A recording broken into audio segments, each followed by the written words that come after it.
But with a player like Albert, I know he's looking forward to playing his old team, but he's played 90 in your 3 matches, and then obviously Club Leon is another big one. So is there There will any be thought, squad rotation in between the 2 games. Club Leon or which way? Well, in both Okay. RSL and Lyon, just by necessity, because both games are vitally important.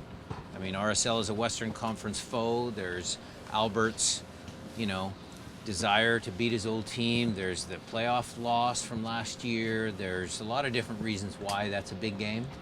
And then you have to also balance that with Lyon. So we'll try and be strategic in some substitutions, but, we're always trying to win every game that we play. So whether it's Ladero or Albert or Christian or Yaimar, one of the starters, or whether it's some of the young kids that are going to come in, the expectation is still the same. So it wouldn't be far off that he would get the opportunity to play against his own Albert, team. for sure, he's going to play against his Okay. former team. I mean, If that's it, 90 okay, we could have gone right to the. Well, yeah, that's what I really mean. Well, because Albert's he's going to played- play against his former team. Newsflash. And it's not. I mean, because of the 90 minutes in the 3 matches, that's why I really asked. And then also,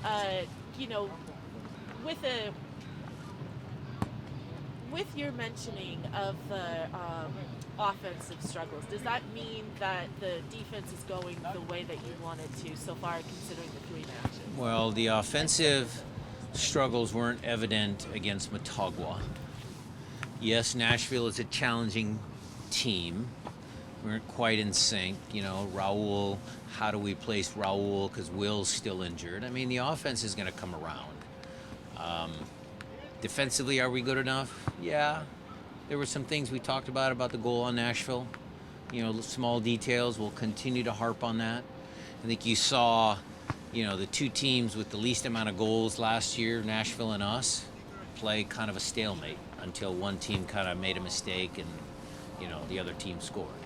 So sometimes those games happen in MLS.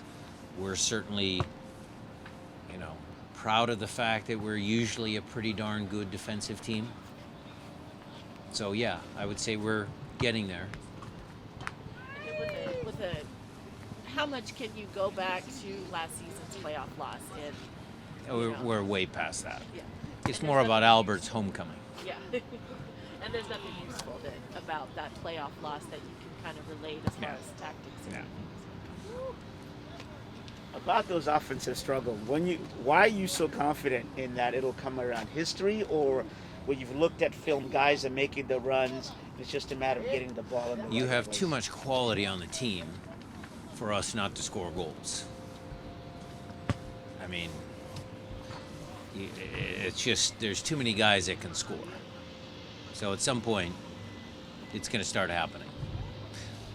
We've had some struggles. We've had some challenges. A couple guys dinged up. Once everybody's back together for an extended period of time and we start rolling into game, I think you will see the team come together a little bit better. Nashville was 1 game out of 34. Figured you'd say that. Obviously, a good team like the one you have. But in terms of the midfield, what are you seeing, or what more do you need to see for the continued progression from game 1, game 2, game 3? Well, I mean, there's a lot there, Maz, that question. I mean, obviously, we talked about tempo at home. Okay, how do we create that? A lot of that is through the midfield. How fast can we dictate the tempo of the game? Those guys have to try and accomplish that.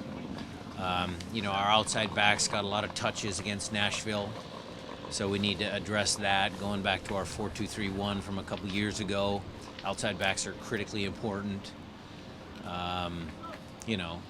Again, having a solid rotation,